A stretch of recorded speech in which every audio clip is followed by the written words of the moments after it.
Saturday Sunday को, ताकि भीड़ कम आवे, नहीं तो हम आपको हॉल देंगे ही नहीं, स्वीकृति नहीं देंगे कार्यक्रम की। तो सैटरडे संडे को बंद करना पड़ा। 60 देशों में घूम करके आई, और उस समय पर हमने तय किया कि हम धर्म को बेचेंगे नहीं।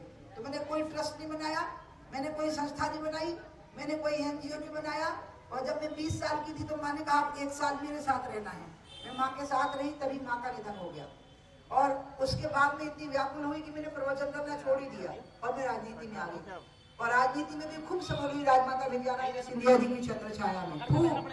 मुझे बहुत बड़े लोगों की संगत मिली, ना मेरे को अकल थी ना मेरी शक्ल थी, लेकिन उनकी संगत का असर पड़ा इतना कि मैंने आसमान छू लिए। तो इसलिए मैं इस बात को भूलती नहीं हूँ अपनी माँ को कभी, कि माँ ने कहा था कि धर्म धंधा नहीं होता। तो राजमाता विजयाराजे सिंधिया ने, जो दूसरी माँ थी मेरी, अम्मा बोलती थी मैं राजमाता विजयाराजे सिंधिया को, और अपनी माँ को बोलती थी मताई, मतलब महतारी। तो उन्होंने भी एक बात कही, जब वो बोली कि आप राजनीति में आई हो, और कहते कहते रोने लगी। उनकी आदत थी जल्दी रो देना। तो वह ऐसे बड़ी अच्छी, वो तो दुनिया की सुंदर महिलाओं में से एक थी, तो वो ऐसे आंसू पहुँचते पहुँचते सुबह सुबह करते हुए मुझे कहने लगी, आप जैसे लोग राजनीति में आएंगे तो बहुत भला करेंगे गरीबों का। तो मैंने कहा अरे अम्मा, क्या नरक में आने के लिए बोलती हो?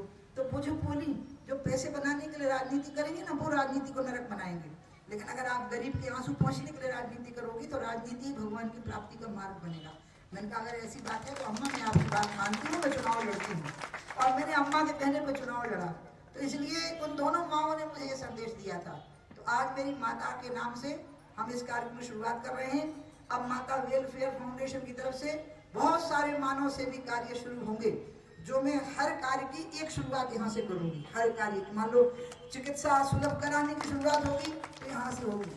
मैंने धीरेन्द्र कृष्ण जी को बताया बागेश्वर धाम को, क्योंकि मेरा बागेश्वर धाम से मुझे बहुत प्यार है।